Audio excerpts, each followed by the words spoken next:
Welcome back everyone. कैसे हैं आप सभी। डिस्कस करेंगे आज मोटिवेशन की theory, motivation psychology, education psychology CDP का एक इम्पोर्टेंट टॉपिक है। जैसे कि अगर बात करें, बहुत से मोटिवेटर से आप इंस्पायर होते होंगे। अगर विवेक बिंद्रा की बात करें, बड़े बड़े यूट्यूबर्स हैं, संदीप माहेश्वरी की बात करें, जैसे कि आप यूट्यूब पर देखते हैं। और सबसे ज्यादा हम जो अभिप्रेरित अभी तक हुए हैं, जो प्रेरणा हमें मिली है, वो है अब्दुल कलाम, जिसे हर कोई पसंद करता है, जिनके विचारों को हर किसी ने मतलब मान्यता दी है या फिर उनको अपनाया है। उनके विचारों से हर कोई प्रेरित होता है। तो अभिप्रेरणा क्या है और किस तरीके से जो अभिप्रेरणा है हमारे जीवन के लिए आवश्यक है। हमारे शैक्षिक जो जितने भी क्रियाएं हैं विद्यालय में, जो जिस तरीके से हम बच्चों को पढ़ाते हैं, वहां पर इसका क्या रोल है, क्यों महत्वपूर्ण है अभिप्रेरणा अपने आप में एक व्यक्ति को उसके लक्ष्य तक पहुंचाने के लिए, इसका कितना रोल है, पूरा का पूरा साइकिल से यहाँ पर समझेंगे, क्योंकि इससे बहुत ज्यादा क्वेश्चन आते हैं। तो ये है सीडीपी का बहुत ज्यादा इंपॉर्टेंट टॉपिक। स्टार्ट करते हैं, समझते हैं। देखिए, अभी प्रेरणा दो शब्दों से मिलकर बना है, ठीक है। अभी का मतलब होता है आंतरिक, यानी कि इंटरनल, ओके। और प्रेरणा का मतलब होता है एक तरह की ऊर्जा, एक तरह का बल, एक तरह का धक्का, ठीक। तो अभिप्रेरणा वह आंतरिक ऊर्जा है जो आपको एक तरह का फोर्स देती है, एक तरह की गति या फिर धक्का देती है अपने निश्चित लक्ष्य तक पहुंचने के लिए। तो ये तो हुई अभिप्रेरणा। अब बात करेंगे पूरा ये जो प्रक्रिया होती है, क्योंकि अभिप्रेरणा की उत्पत्ति अभिप्रेरक से होती है। तो किसी भी व्यक्ति को कोई कार्य करने के लिए जो तत्व एवं कारक प्रेरित करते हैं वह वे कहलाते हैं अभिप्रेरक, एवं यह जो पूरी प्रक्रिया है अभिप्रेरणा कहलाती है। तो ये तो हुई अभिप्रेरणा की बात। तो अभिप्रेरक जिससे अभिप्रेरणा जो है बनता है, ठीक है, मतलब उससे उत्पत्ति होती है। और अभिप्रेरणा जिसे हम इंग्लिश में कहते हैं मोटिवेशन। तो मोटिवेशन जो है, यहाँ पर मोटिवेशन एक ऐसा शब्द है, ये लैटिन भाषा का शब्द है। कैसा शब्द है? लैटिन भाषा का शब्द है, जो बना है किससे? मोटम से। किससे बना है? मोटम से। और मोटम का मीनिंग होता है टू मूव, यानी कि गति देना, या फिर हम कह सकते हैं इसे सामान्य रूप में धक्का देना, यानी कि एक तरह का फोर्स। जब आप थक जाते हैं, डिमोटिवेट हो जाते हैं, मैं इस काम को नहीं कर सकता, इस काम को नहीं कर सकती, जैसे अभी एग्जाम की ही बात करें, फॉर एग्जाम्पल आपका एग्जाम आ जाए, सीटेट का आपका जो एग्जाम है, तो आपको बहुत डर लग रहा होगा, आप कहीं ना कहीं डिमोटिवेट होंगे और सोच रहे होंगे कि मैं इस तरीके से, मैं जिस तरीके से मेरी पढ़ाई चल रही है, मैं इसको जो है अचीव नहीं कर सकता, मैं इसको मैं पास नहीं कर सकता, मैं 90 मार्क्स कैसे गेन करूं, ठीक है। तो ये अपने आप में एक डिमोटिवेशन है। इसके लिए आप क्या क्या करते हैं? आप क्या करते हैं? अच्छी अच्छी वीडियो देखते हैं, अच्छे अच्छे विचार पढ़ते हैं और बात करते हैं अपने कलीग से, या फिर अच्छे अच्छे टीचरों का आप जाकर यूट्यूब पर सर्च करते हैं। तो कहीं ना कहीं आप अपने आप को मोटिवेट करना चाह रहे हैं, ताकि आप जो है एक अंदर से वो ऊर्जा जुटाना चाह रहे हैं, जिससे जिसके चलते आपको एक एनर्जी मिले। और इस एनर्जी के चलते आप अपने जो लक्ष्य है, जो टारगेट है, जैसे कि सीटेट को की ही हम बात कर लेते हैं, सीटेट को अचीव करने का आपका टारगेट है, तो आप उस टारगेट तक पहुंच पाओ, ठीक है। तो बहुत से मनोवैज्ञानिक है जिन्होंने इसको अलग अलग नाम दिया है, जैसे कि स्किनर है। स्किनर का एक फेमस जो यहाँ पर विचार है वो ये है, उनका मानना ये है कि जो अभिप्रेरणा है अपने आप में एक एनएच है, एक राजमार्ग है, जो व्यक्ति को या फिर बच्चे को उसके लक्ष्य तक पहुंचाने में मदद करता है। तो ये है अभिप्रेरणा। अब बात करेंगे, पूरा का पूरा इसे समझेंगे, इसके अर्थ को। अभिप्रेरणा किसी भी व्यक्ति को कोई कार्य करने के लिए जो तत्व एवं कारक प्रेरित करते हैं वह अभिप्रेरक कहलाते हैं। यह जो पूरी प्रक्रिया है क्या कहलाएगी? अभिप्रेरणा कहलाएगी। अभिप्रेरणा का मूल अर्थ जो होता है वो होता है धक्का देना, यानी पुश करना, बल देना। अभिप्रेरणा व्यक्ति के शरीर की वह आंतरिक शक्ति है। कैसी शक्ति है? आंतरिक, बाह्य शक्ति नहीं है। बाह्य रूप से भी आप अभिप्रेरित होते हैं, अभिप्रेरणा आपको मिलती है, लेकिन वो एक तरह से अस्थायी होती है, परमानेंट नहीं होती है। लेकिन ये जो अभिप्रेरणा है, जिसे हम आंतरिक कह रहे हैं, ये हमेशा आपको मोटिवेट करती ही रहती है, जो किसी भी निश्चित लक्ष्य तक पहुंचाने के लिए प्रेरित करती है। जैसे फॉर एग्जाम्पल देखो, आपके पिताजी चाहते हैं आप डॉक्टर बने, आपकी मदर चाहती है आप इंजीनियर बने, लेकिन आप क्या चाहते हो इंटरनली? आपका इंटरेस्ट क्या है? आपका इंटरेस्ट है कि मैं तो टीचिंग फील्ड में जाना चाहती हूँ, या फिर टीचिंग फील्ड में जाना चाहता हूँ, मैं एक अध्यापक बनना चाहता हूँ। जब आप इस तरीके से सोचते हैं ना, तो जो आपका मन कर रहा है, आपकी इच्छा कर रही है, जो अंदर से वो ऊर्जा आ रही है टीचर बनने के लिए, तो वही है आपकी अभिप्रेरणा है, और एकदम वही जो बल है वो एकदम सच्चा है। ठीक। बात करें कि जब आप, अगर वो आपकी मदर चाह रही है आप डॉक्टर बने, आपके पिताजी चाह रहे हैं आप इंजीनियर बने, है ना, तो वो आपको बाहर से अभिप्रेरित कर रहे हैं, तो कभी कभी आपका मन करेगा ठीक है बन जाता हूँ, कभी करेगा नहीं बन जाता हूँ, तो वो टेम्परेरी है, अस्थायी है। लेकिन हमेशा आपकी इच्छा क्या रहेगी, आंतरिक जो इच्छा होगी वो टीचर बनने की ही रहेगी। ठीक है। तो इसे भी समझेंगे, इसका डिफरेंस भी समझेंगे कि बाह्य अभिप्रेरणा क्या होती है, आंतरिक अभिप्रेरणा क्या होती है, वो किस तरीके से मतलब अभिप्रेरित करती है। ठीक। समझ लेते हैं जी सोरेनसन के शब्दों में, क्योंकि इंपॉर्टेंट है ये, कि इनके अनुसार जो अभिप्रेरणा है अधिगम का आधार है। ये कोई साध्य नहीं, साध्य का मतलब ये कोई लक्ष्य नहीं है, अभिप्रेरणा अपने आप में कोई लक्ष्य नहीं है, बल्कि ये तो साधन है। साधन यानी कि जरिया, यह हमारे साध्य तक पहुंचाने के लिए मार्ग प्रस्तुत करती है, यानी कि हमें आसानी प्रदान करती है। ठीक। इस तरीके से बाकी भी यहाँ पर जो है डेफिनेशन है, सबसे जो इम्पोर्टेंट है वो है स्किनर की। समझ लेते हैं कि अभिप्रेरणा अधिगम का सर्वोत्कृष्ट राजमार्ग है, यानी कि एनएच है, एक हाईवे है, या फिर स्वर्ण मार्ग या फिर स्वर्ण पथ हम इसे कहेंगे। इस तरीके से ये पूरी डेफिनेशन आप समझ लेंगे, जो काफी इंपॉर्टेंट है। समझ गए, मैकडोनाल्ड की भी काफी बार पूछी जा चुकी है, तो ये आपको क्लियर होना चाहिए। अब अभिप्रेरणा तो आपको क्लियर हो गया कि अभिप्रेरणा मतलब होता क्या है, लेकिन इसका जो पूरा साइकिल है वो किस तरीके से काम करता है। देखो आपने भी महसूस किया होगा कि कभी आप ज्यादा ऊर्जा से भर जाते हैं, कोई भी काम करने के लिए तैयार हो जाते हैं, तो कभी कभी डाउन हो जाते हैं, डिमोटिवेट हो जाते हैं, कि आपको निरसता महसूस होती है, कि आप बोरिंग फील करते हैं कि मेरा इसमें मन नहीं लग रहा है, मैं नहीं कर पा रहा हूँ, मैं आगे नहीं बढ़ पाऊंगा। ठीक है, ऐसा फील होता है। तो इसके लिए क्या होता है, पूरा साइकिल काम करता है आपके जीवन में, हर किसी के जीवन में। मोटिवेशन इसी तरीके से रहता है कि एक बार खत्म हो गया, फिर से नई ऊर्जा की आवश्यकता होती है, जब नई आवश्यकता पैदा होती है। ठीक है, तो पूरा मोटिवेशन साइकिल इस तरीके से काम करता है। तो ये जो पूरा साइकिल है ये काफी इंपॉर्टेंट है, इससे बहुत क्वेश्चन आते हैं। तो जब भी जो मोटिवेशन का साइकिल होता है, जब भी प्रोसेस करता है, तो सबसे पहले जो जन्म लेती है आपके जीवन में, तो वो होती है आवश्यकता, यानी कि कोई ना किसी ना किसी चीज की आवश्यकता आपको महसूस होगी। वो कुछ भी हो सकता है, या तो वो नौकरी हो सकती है, ठीक है, कि आपके पास में एक नौकरी होनी चाहिए। ठीक। या फिर कुछ भी हो सकता है, जैसे कि आपको जो है खाने की आवश्यकता है, कुछ भी कह सकते हैं। ठीक है, तो एग्जाम्पल ले लेते हैं किसका, नौकरी का। जैसे आपके जीवन में एक नौकरी की आवश्यकता है। जब आपके जीवन में नौकरी की आवश्यकता है तो वो क्यों है, वो इसलिए है कि कहीं ना कहीं आपको कुछ ऐसा मतलब अंदर से ऊर्जा या फिर कोई बल जो प्रेरित कर रहा है, या तो वो किसी का मतलब कह सकते हैं कि आपके घर वाले आपको बोल रहे हैं कि आप नौकरी कर लो। ठीक है, घर वालों की जो बातें हैं आपको भी प्रेरित कर रही हैं, या फिर वो पैसा हो सकता है, जो पैसे की आवश्यकता आपको, क्योंकि जो आवश्यकता आपको थी नौकरी की, तो नौकरी क्यों करते हैं, वो इसलिए करते हैं ताकि पैसा मिले, है ना, पैसा मिले, पैसे की आवश्यकता है।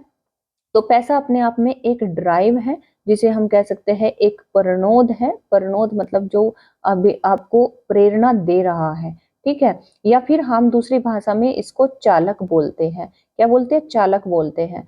तो इस चालक से इससे आप अभी प्रेरित हो रहे हैं। ठीक है, और हम इसको इंसेंटिव भी बोलते हैं। क्या बोलते हैं, इंसेंटिव। इंसेंटिव मतलब कोई ना कोई ऐसा कारक है, कोई ना कोई ऐसा तत्व है जिसकी आपको आवश्यकता है, जिसकी आपके जीवन में आवश्यकता है। ठीक है, तो घर वालों की बातें जो आपको अभिप्रेरित कर रही हैं, या तो बातें हो सकती है कि तुम्हें जॉब कर लेनी चाहिए। ठीक है, या फिर कुछ अच्छा अपने जीवन में कर लेना चाहिए, या फिर कोई मतलब पैसा आपको मतलब अभी प्रेरित कर रहा है, आपके अंदर एक ऊर्जा भर रहा है, एक चालक का काम कर रहा है। बात समझ गए, तो ये है, ये इसे हम कहते हैं प्रणोद या फिर ड्राइव। तो अब जब इतनी बातें होती हैं, घर वाले बोलते हैं कि आपको जॉब कर लेनी चाहिए, इतनी आपकी एज हो गई है और आपको पैसे की आवश्यकता है, कुछ भी है, तो वो जो बातें हैं, वो जो चीजें हैं, या फिर पैसा लगा लो, फिर बातें लगा लो, एक चालक के रूप में आपको क्या करती है, स्टिमुलेट करती है। स्टिमुलेट यानी कि उत्तेजित करती है, आपके अंदर एक उत्तेजना जगाती है, आपके अंदर एक तरह की लगन लगाती है, या फिर आपकी इच्छा में और ज्यादा उसको भड़का देती है। मतलब आपकी जो इच्छा है वो तीव्र हो जाती है। क्या हो जाती है, तीव्र हो जाती है, और आप क्या करते हो कि आपको फॉर एग्जांपल आपने टारगेट बना लिया है कि घरवाले बोल रहे हैं, घरवाले बातें कर रहे हैं कि कुछ ना कुछ आपको कर लेना चाहिए, नौकरी ले लेनी चाहिए, ठीक है? और या फिर आपको पैसे की आवश्यकता है, तो इसीलिए जो पैसा है आपको प्रेरित कर रहा है। तो आप क्या करते हो कि कहीं न कहीं उत्तेजित हो जाते हो कि अब तो पैसा कमाना ही है, अब तो मुझे जॉब लेनी ही है, ठीक है? तो इस वजह से आप क्या करते हो, लक्ष्य निर्देशित व्यवहार करने लगते हो, गोल डायरेक्टेड बिहेव करने लगते हो। लक्ष्य निर्दिष्ट व्यवहार का मतलब है कि आप पढ़ाई स्टार्ट कर दोगे, आप कोचिंग स्टार्ट कर दोगे, आप जो है रीडिंग करना शुरू कर दोगे, आप जो है यूट्यूब से वीडियो देखना शुरू कर दोगे, ठीक है? इस तरीके की एक्टिविटी आप करना शुरू कर दोगे, इसे बोलते हैं लक्ष्य निर्देशित व्यवहार, ठीक है? यानी कि गोल डायरेक्टेड बिहेव, आप अपने गोल को अचीव करने के लिए अब बिहेव करने लगे हो, व्यवहार में आप आ चुके हो, ठीक है? और जब इस तरीके की एक्टिविटी करते हो तो सीधी-सी बात है, आपने टीचर बनने का या फिर कह सकते हैं कि सीटेट को क्वालीफाई करने का टारगेट जो रखा है, तो आप अब अचीवमेंट प्राप्त कर लोगे। फॉर एग्जांपल आपने सीटेट को क्या कर लिया, क्वालीफाई कर लिया, ठीक है? आपका सीटेट पास हो गया, क्या हो गया, पास हो गया, ठीक है? आपका गोल अचीव हो गया है। क्या हो गया, आपका जो गोल था, जो टारगेट था वो अचीव हो गया है, आपको उपलब्धि मिल गई है। उपलब्धि मिल गई, तो जैसे उपलब्धि मिल जाती है, तो फॉर एग्जांपल आपकी जो नौकरी थी, सीटेट के बेस पर आपकी नौकरी आपको जो है नौकरी मिल जाती है, आप नौकरी पास कर जाते हो, ठीक? तो आपकी जो उत्तेजना है, जब आपके पास में जॉब आ चुकी है, तो जॉब आने के बाद में क्या होगा कि जो उद्वेलन है, जिसे हम कहते हैं एराउजल, जो यहाँ पर आपको भड़का रहा था, एक आग लगा रहा था, तो उसमें क्या हो जाती है, यहाँ पर तो वो तीव्र हो जाता है, ठीक है? लेकिन यहाँ पर उसकी तीव्रता में कमी आ जाएगी या फिर उसकी गति में कमी आ जाएगी, गति में कमी या फिर तीव्रता में कमी, तीव्रता में कमी। यानी कि वो जो एक प्रोसेस चल रहा था आपके अंदर, एक अंदर जो आग लगी थी कि मुझे नौकरी लेनी ही लेनी है, लेनी ही लेनी है, उसके लिए आप पढ़ाई कर रहे थे तो सीधी-सी बात है, मतलब जो गोल डायरेक्टेड बिहेव कर रहे थे, उसके बाद से आपको अचीवमेंट मिल गया, आपको जॉब मिल गई, तो सीधी-सी बात है, अब वो उत्तेजना कम हो गई। क्या हो गई? उस उत्तेजना में अब आ गई है कमी, ठीक है? तो रिडक्शन ऑफ एरोसोल इसको बोलते हैं। तो जब अब मतलब जब नौकरी आ गई है तो नौकरी की आवश्यकता अब खत्म होगी। अब कहीं न कहीं आपके जीवन में दूसरी आवश्यकता जन्म लेगी, और जब दूसरी आवश्यकता जन्म लेगी, फॉर एग्ज़ाम्पल अब सेटअप हो चुके हैं अपने जीवन में, तो अब हो सकता है कि आपको शादी की आवश्यकता हो या फिर कुछ और दूसरी जॉब, बड़ी जॉब करने की आवश्यकता हो, तो ये पूरा का पूरा साइकिल ठीक उसी तरीके से फिर दोबारा से स्टार्ट होगा। दोबारा से आप कोई दूसरी बड़ी नौकरी देखते हैं, बड़ी नौकरी से कि मुझे भी बड़े उसके अफ़सर जैसा बनना है, मुझे भी आईएएस बनना है, मुझे भी जो है पीसीएस बनना है। इस तरीके से ये चीज़ें आपको भी प्रेरित करेंगी। तो फिर अंदर से जो है एनर्जी आपके आएगी और फिर उत्तेजना एक जगेगी कि नहीं, अब तो बनना ही है, अब तो मुझे ये करना ही है। आप उसके संदर्भ में फिर से इस तरीके से गोल डायरेक्टेड बिहेव करने लगोगे, और फॉर एग्ज़ाम्पल आप आईएएस बन गए, आप पीसीएस बन गए हो यहाँ पर, ठीक है? तो फिर से वो रिडक्शन हो जाएगा, फिर एक उत्तेजना में कमी आ जाएगी। तो ये पूरा साइकिल इस तरीके से चलता है। तो ये हमने पूरा साइकिल समझा मोटिवेशन का, और इसमें बहुत क्वेश्चन आते हैं। सबसे पहले पूछेगा कि अभिप्रेरणा चक्र में सबसे जो प्रथम पद होता है वो क्या होता है, तो वो आवश्यकता होती है, ठीक है? फिर पूछ लेगा चालक क्या है? चालक क्या है? यहाँ पर चालक आप सबको क्वेश्चन में देगा चालक, और फिर ऑप्शन में देगा कि एक तरह की आवश्यकता है, या फिर कोई भूख है, या फिर कोई पैसा है, या फिर कह सकते हैं कि कोई मतलब मोटिवेटेड करने वाली बातें हैं। तो सीधी-सी बात है, वो बातें, वो पैसा, वो लाभ, वो इंसेंटिव, या फिर कोई प्रॉफिट, या फिर कह सकते हैं कुछ भी जो हमें अभिप्रेरित करता है, ठीक है? तो वो चालक कहलाता है। और अगर बात करें किसकी, स्टिमुलस की, स्टिमुलस अपने आप में एक आग है, एक उत्तेजना है, एक एक एक माहौल है, ठीक है? जो हमें अपने जो हमें क्या है, एक वातावरण है जो लक्ष्य निर्दिष्ट व्यापार करने के लिए क्रिएट किया जाता है। समझ गए? तो ये है पूरा का पूरा साइकिल, इससे बहुत क्वेश्चन आते हैं। तो उम्मीद करती हूँ ये क्लियर हुआ होगा। अब आगे बढ़ेंगे। तो देखिए, समझेंगे कि आवश्यकता किसको कहा गया है। आवश्यकता जब प्राणी को अपने शरीर या जीवन में किसी चीज की कमी या अधिकता महसूस होती है, तो आवश्यकता जन्म लेती है। सीधी सी बात है, या तो आपको अपने शरीर में या फिर जीवन में किसी ना किसी चीज की या तो कमी महसूस होगी या फिर अधिकता महसूस होगी, तभी आवश्यकता जन्म लेती है। जैसे हमारे शरीर में ऊर्जा की कमी है, अगर हमारे शरीर में ऊर्जा की कमी है तो हमें भूख की आवश्यकता होगी कि नहीं होगी? तो भूख की आवश्यकता जन्म ले लेती है, या फिर पानी की कमी होने पर प्यास की आवश्यकता जन्म ले लेती है। ठीक है, बात क्लियर हुई? अब जब भूख की आवश्यकता जन्म ले चुकी है और प्यास की आवश्यकता जन्म ले चुकी है, तो देखिए भूख को मिटाने के लिए हम क्या करेंगे, हम भोजन प्राप्त करेंगे, ठीक है, और प्यास को मिटाने के लिए हम पानी प्राप्त करेंगे, ठीक है, ओके।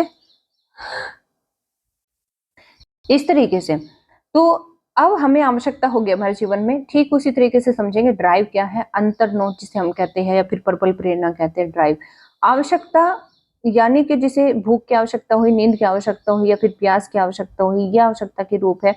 तो इनको पूरा न होने पर शरीर में या फिर जीवन में जो तनाव की स्थिति पैदा हो जाती है, उसे हम ड्राइव कहते हैं। जो एक स्ट्रेस सा फील होता है, जो कह सकते हैं कि जैसे कि अगर भोजन ना मिले, भोजन की क्योंकि आवश्यकता है और भोजन नहीं मिलेगा, तो क्या आपके जीवन में तनाव की स्थिति पैदा नहीं हो जाएगी? आपके शरीर में एक तनाव बन जाएगा। अगर आपको प्यास लगी है और पानी ना मिले, जो अपने आप में एक ड्राइव है, जो प्रेरणा का काम करता है, तो वो कहीं न कहीं क्या है कि वो आपको आपका जो शरीर है उसमें एक तनाव पैदा हो जाएगा, एक स्ट्रेस फील हो जाएगा। और अगर बात हो रही थी यहाँ पर नौकरी की आवश्यकता की, और नौकरी जो है जिससे हमें क्या मिलता है, जिससे हमें मिलता है ड्राइव यानी कि पैसा, ठीक है? और पैसा नहीं मिलेगा तो सीधी-सी बात है, आप नौकरी करते रहें और पैसा आपको ना मिले, जिससे आप अभिप्रेरित हो रहे हैं, तो आपके जीवन में तनाव आ जाएगा। जैसे कि अगर आपकी नौकरी लगी और नौकरी मिलने के 5-6 महीने बाद भी आपको पैसा नहीं मिल रहा है, तो आप बड़े स्ट्रेस में रहोगे कि हम नौकरी तो कर रहे हैं लेकिन पैसा नहीं मिल रहा है, तो इस बात का क्या मतलब है?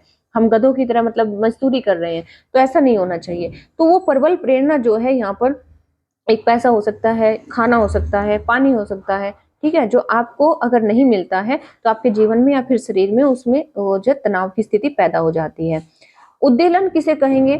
उद्दीलन या फिर उत्तेजना या फिर स्टिमुलस जिसे कहेंगे, जब मनुष्य के अंदर कोई चालक जन्म ले लेता है, चालक ने जन्म ले लिया है यहाँ पर, चालक जन्म ले चुका है ना, ये जिसे हम पैसा बोल रहे हैं, ड्राइव ड्राइव का मतलब यहाँ पर चालक है, ठीक है?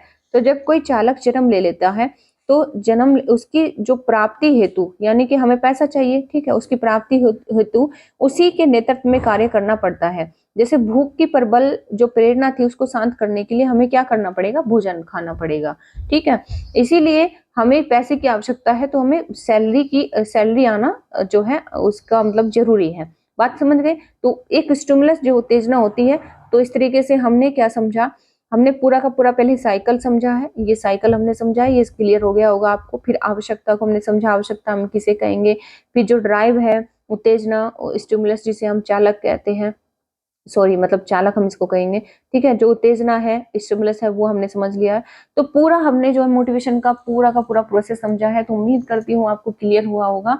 इसी के साथ में जो भी इससे संबंधित जो भी डाउट है, क्वेरी है, तो ज़रूर कमेंट बॉक्स में कमेंट करके ज़रूर पूछें। बाकी लोगों को भी शेयर करना बिल्कुल मत भूलें। क्लास अच्छी लगी तो जो है इसे लाइक आप कर सकते हैं। तो ये था मोटिवेशन का फर्स्ट पार्ट, और इसी के संदर्भ में हम सेकंड पार्ट भी समझेंगे, जिसमें हम समझेंगे अब्राहम मैस्लो की थ्योरी को। तो थैंक्स फॉर वॉचिंग, मिलते हैं नेक्स्ट क्लास में। इसी तरीके से कंटिन्यू पढ़ाई करते रहिए, जुड़े रहिए हमारे साथ में। चैनल को सब्सक्राइब करना बिल्कुल मत भूलें। चलिए तब तक के लिए thank you, take care, bye bye.